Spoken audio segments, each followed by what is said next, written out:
Good news. अपना सरकारी बंगला allot हो गया है। क्या बात कर रहे हो? कंग्रेचुलेशन। अब इस सड़े हुए बंगले से छुटकारा तो मिल जाएगा। इसकी हालत तो देखो। और हमारे घर के बेवकूफ लोग इसे प्यार का मंदिर कहते हैं। अरे इसे कचरे का डब्बा कहना चाहिए, डब्बा। अजी वो तो ठीक है, सरकारी बंगला मिल गया, लेकिन सरकारी बंगले में सजाने के लिए कुछ तो मॉडर्न सामान होना चाहिए। टीवी है, फ्रिज है, फर्नीचर है, वीसीआर है।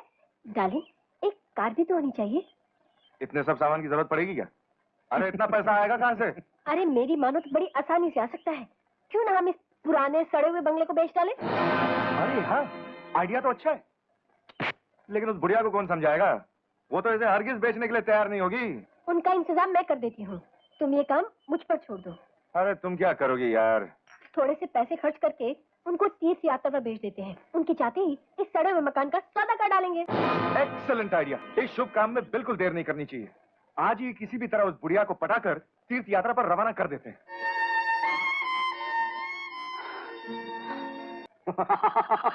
बिल्कुल सही कह रहे हो। जब पोजीशन बदल जाए तो घर भी बदल देना चाहिए। निकाल दो सड़े हुए मनुष्य मकान को। भाई उसी के लिए तो हमने आपको यहाँ बुलाया है। क्यों? हाँ बिल्कुल। लेकिन इस रास्ते में कई कांटे हैं। इन कांटों को तो बड़ी आसानी से निकाला जा सकता है। पहला कांटा है माँ, उसको तीर्थ यात्रा पर भेज देते हैं। रही बात बहन की, उसके हस्बैंड का ट्रांसफर हो गया तो वो उसके साथ चली जाएगी। तीसरा कांटा था विजय, वो जेल में है। मैं तुम्हारा घर खरीदने के लिए तैयार हूँ, मगर एक बात का ख्याल रहे, विजय के जेल से रिहा होने के बाद उसे अपने से दूर रखना, वरना वो तुम दोनों की शान और शौकत मिट्टी में मिला देगा। ठीक है।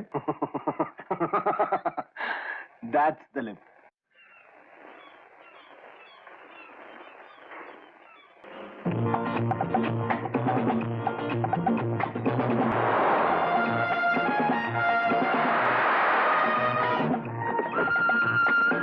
क्या है? कौन है तू? चोर का माफी के अंदर चलाया?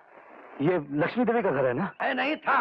अब ये बहुत बड़े बिल्डर का घर है। दिवाली के बाद ये टूटने वाला है, उसके बाद यहाँ बहुत बड़ा बिल्डिंग बनेगा। आपने अपने मुंह से इतना कह दिया, मेरे लिए इतना ही काफी है। धन्यवाद। धन्यवाद नहीं, सिर्फ धन। धन की चाबी से तकदीर का बंद दरवाजा भी खुल जाता है।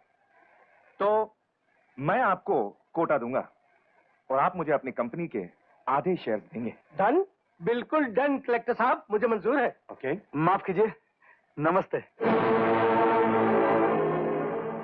नमस्ते। धनीराम। Yes sir. इन साहब को अपने आउट हाउस में जाकर ठहराओ। जी चलिए साहब। लेकिन ये तो बताइए आप हैं कौन? मैं हूँ। Dhaniram, yes sir. अपने काम से काम रखो, मेहमानों का ख्याल रखो। मैं भी आया। जाओ। मेरा बैठ जाओ, बैठ जाओ। कब आए? आज जेल से छूट कर आया हूँ भैया। और जेल से छूटने के बाद सीधे यहाँ चले आ रहे हो? हाँ भैया, मुझे तो विश्वास ही नहीं हो रहा है कि मेरा भैया इतना बड़ा आदमी बन गया। और मुझे भी विश्वास नहीं हो रहा है कि जेल की सजा काटने के बाद तुम सीधे यहाँ चले आओगे। जी हाँ, अगर लोग पूछेंगे कि इस खूनी मुजरिम से तुम्हारा क्या संबंध है, तो मैं उनको क्या जवाब दूंगा? यहाँ आने से पहले तुम्हें ये ख्याल बिल्कुल नहीं आया? कहीं से भी फोन कर देते, मैं तुमसे मिलने चला था, सीधे यहाँ चले आए। अरे शहर भर के रईस बैठे हैं, बिजनेसमैन बैठे हैं, मेरी तो पोजीशन ऑकवर्ड कर दी तुमने। भूल हो गई, जाने इतनी मुद्दत तुम लोगों के बिना कैसे गुजारी, ये मेरा दिल जानता है। इसीलिए बिना सोचे समझे जेल से सीधा तुम्हें ढूंढता हुआ तुम्हारे पास चला आया। दरअसल गरीबी की गोद में पलकर बड़े हुए हैं ना, शराफत तो है, तमीज नहीं है। खैर अब वो भी सीख लेंगे। मगर भैया, तुमने अपना वो मकान क्यों बेच दिया? माँ तीर्थ यात्रा पर जाना चाहती थी, पैसे नहीं थे, इसलिए उनकी आज्ञा से मकान बेचकर उन्हें तीर्थ यात्रा पर भेज दिया। अरे आपने तो जूस मांगा था, यहाँ क्यों चले आए? क्या हुआ? कुछ नहीं, यूं ही। ये मेरी पत्नी है, सपना। नमस्ते। नमस्ते। आपने इनका परिचय तो कराया ही नहीं, ये कौन है? वो सपना, हम जिस मकान में पहले रहते थे ना, ये उसके सामने वाले मकान में रहते थे। मेरे और इनके पिताजी गहरे दोस्त थे। ओह, तो ये बात है, मतलब कि आप दोनों भाई जैसे हुए। जी हाँ, जैसे ही हुए। पहले लोग हमें भाई समझते थे। बहुत देर बाद पता चला कि हम भाई नहीं, भाई जैसे हैं। तो फिर आप इतने दिनों तक कहाँ थे? हमारे घर क्यों नहीं आए? क्या करूं भाभी, हम भाई जैसे हैं तो आप भाभी जैसी हुई ना। तो भाभी, हालात की बेड़ियों में जकड़ा हुआ था, आज आजादी मिली तो आप जैसे भाई और भाभी जैसे रिश्तेदारों से मिलने चला आया।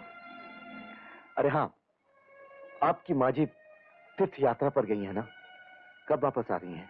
अभी कोई खबर नहीं आई है। और आपके एक छोटे भाई थे, वो आजकल क्या कर रहे हैं? अब वो एक बहुत बड़ा वकील बन गया है। अगर तुम्हें उसे मिलना है तो मैं तुम्हें एड्रेस दे देता हूँ। Manish Nagar, road number 6। बहुत बहुत शुक्रिया। आप लोगों से मिलकर बहुत खुशी हुई। भगवान आप लोगों को सुखी रखे। आप दिन दुनी रात चौगनी तरक्की करें। इतनी शोहरत, इतनी दौलत आपको मिले कि आपके लिए समेटना मुश्किल हो जाए। यही मेरी दुआ है, यही मेरी प्रार्थना है। क्या कहा? आपके भाई ने आपके साथ गद्दारी की? आपने उसको बड़ा किया और उसने आपके साथ ऐसा सलूक किया? नालायक, एहसान फरामोश। अब देखिए, आप बिल्कुल फिक्र मत कीजिए। मैं उसको कोर्ट में घसीट कर लाता हूं और उसको ऐसा सबक सिखाता हूं कि वो 10 जन्म तक याद रखेगा। बिल्कुल, हाँ। संजय,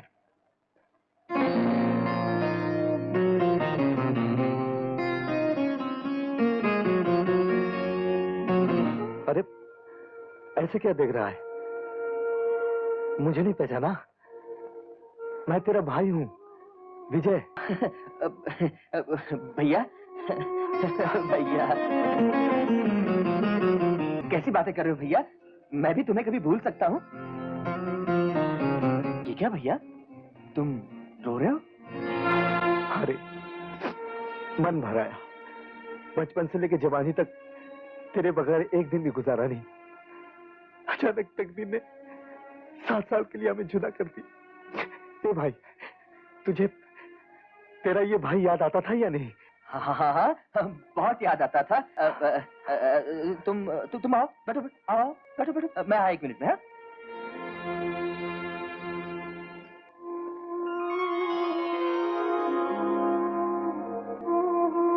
हे भगवान, तेरा लाख लाख शुक्र है। कम से कम इस बदलती दुनिया में मेरा संजय नहीं बदला। लो ना भैया। ये रुपए मुझे क्यों दे रहे हो? तुम इसे रख लो। 7 साल की जेल काटकर जो इंसान आता है, इस दुनिया से उसका रिश्ता कट चुका होता है। लोग उसे भुला चुके होते हैं। कोई नौकरी नहीं देता, कोई कर्ज नहीं देता, कोई घर नहीं देता। इन रुपयों से तुम दोबारा अपनी जिंदगी शुरू कर सकते हो, एक कारोबार शुरू कर सकते हो, अपना ठिकाना बना सकते हो। संजय, जो बात तुम अपनी जबान से खोलकर नहीं कह पा रहे हो, ये नोट अपनी जबानी साफ कह रहे हैं कि मैं इन्हें ले लूं और दोबारा तुम्हारे घर में कभी ना आऊं, ताकि तुम्हारी वकालत के काले कोट पर मेरे नाम का काला धब्बा ना लग जाए, है ना? कैसी बातें कर रहे हो भैया? ये तुम्हारा अपना घर है, शौक से आते जाते रहो। जहां आते से जाते लगा रहता भाई, उस घर में जाया नहीं करते। और तू तो बहुत बड़ा आदमी बन गया रे। मेरा सपना पूरा हो गया। तेरी खुशियां तुझे मुबारक हो। तेरी खुशियों की दुनिया में मैं कांटे बिखरने कभी नहीं आऊंगा। तुम मुझे गलत समझ रहे हो? नहीं संजय, नहीं। मैं तुम्हें कैसे गलत समझ सकता हूं? मैंने जिंदगी को इतने नजदीक से देखकर समझ लिया है कि किसी को सही और गलत समझने का सवाल ही पैदा नहीं होता। तू खुद को इतनी अच्छी तरह से नहीं समझ सकता जितना मैं तुझे समझ सकता हूं। खुश रह भाई, आबाद रहे।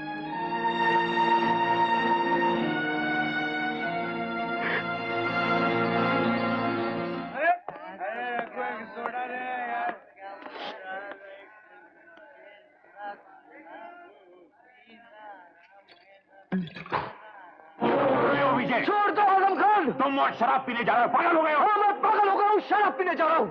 गमों की आग से कलेजा चढ़ गया है, उस आग को शराब से बुझाने जा रहा हूँ। गमों की आग को ना तो शराब ने कभी बुझाया है और ना ही बुझा सकती है। इसका सहारा तो वो लोग लेते हैं जो कमजोर होते हैं, जिनका ईमान कमजोर होता है। तू तो बहादुर है दोस्त, भटके मुंह को रास्ते पर ले आता है। मुझ जैसे आदमी को सही रास्ते पर ले आया और आज खुद भटक रहा है। हाँ? नहीं विजय, मैं तुझे ये काम नहीं करने दूंगा। अगर तुम जैसा आदमी शराब पीने लगे तो इस दुनिया में कयामत आ जाएगी, खुदा का कहर नाज़िल हो जाएगा।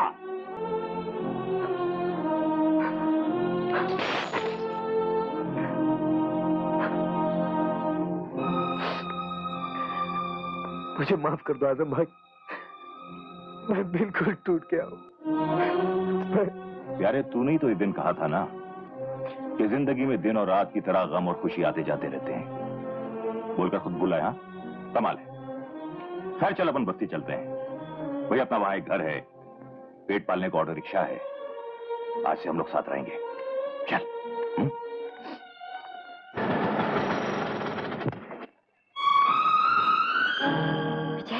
विजय, विजय, विजय, ये क्या? मुझे देखकर मुझसे आंख चुराकर कहां भाग रहे थे? तुम्हारी नजरों में मेरी यही कीमत है? और तुमने जेल से छूटने की खबर तक नहीं की, ना ही मुझसे मिलने आए। हालात ने मुझे तुमसे मिलने का मौका ही नहीं दिया। वो हालात क्या है मैं सब कुछ जानती हूँ विजय, और उन हालात की जिम्मेदार तुम हो जिनके लिए तुमने कुर्बानियां दी। आज उन्हीं लोगों ने तुमसे मुंह मोड़ लिया, और मैं हर घड़ी हर पल तुम्हारे आने का इंतजार कर रही थी, तुम्हारे प्यार के सहारे जी रही थी, और तुम मुझसे मुंह मोड़ कर जा रहे थे।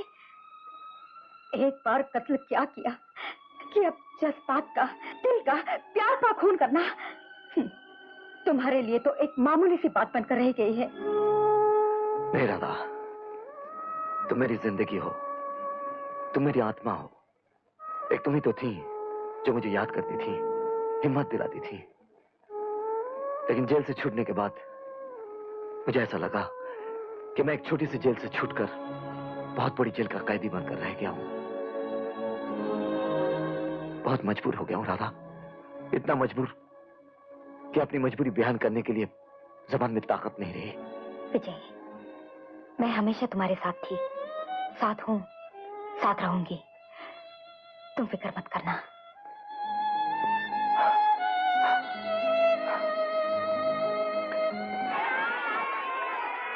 भाई कमाल हो गया, दिलीप साहब ने 2 महीने के अंदर स्कूल की बिल्डिंग तैयार कर दी। हाँ वाकई कमाल हो गया।